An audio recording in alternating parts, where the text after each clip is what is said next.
Okay, here is my calculation, and for those of you that don't understand board foot, the first thing we're going to do is go down here. 144 is always used in determining your board foot, BF, okay? Here if I paid $5, let me bring this up. If I bought $5 for a piece of wood that was 2 inches thick by 4 inches by 20 inches long, and if I calculate those three, it will come to 160. Alright? That's the total inches in that piece of lumber.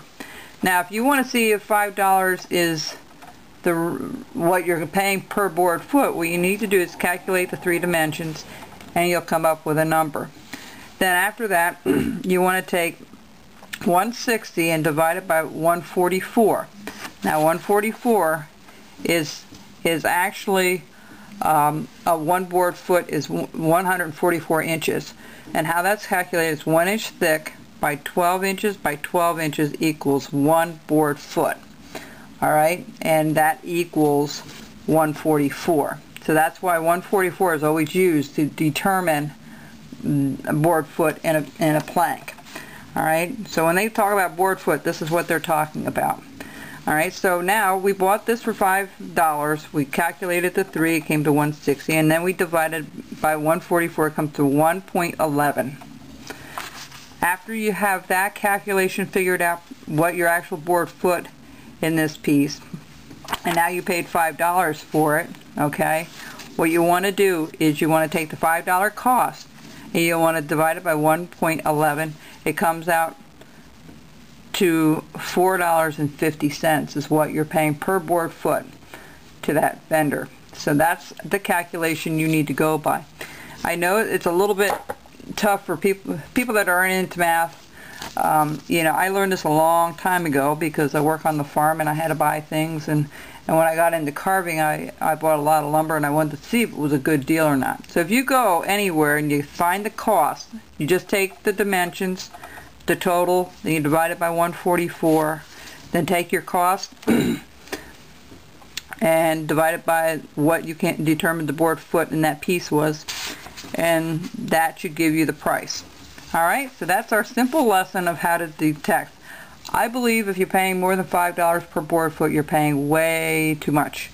But I also know that that isn't always possible for people to hunt around, especially if you live in the city or you don't live in an area.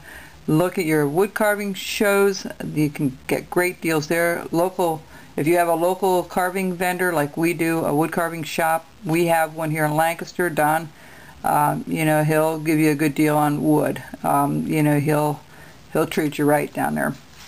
Also, you know, if you can get, I bought a bunch of it and I paid $1 per board foot. Very, very cheap. That's unheard of sometimes, but I bought it in bulk. So ask if you buy it in bulk, and ask the vendor, whoever, if you're having it shipped to you, ask them what the total board foot is and calculate what you're actually getting, because sometimes if they have to cut it down, they're going to charge you, say you wanted 1.5 inches or 1 3/4 inches, and they charge you 2 inches because, oh well, there's waste and this and that. That's something you have to factor in when you buy it.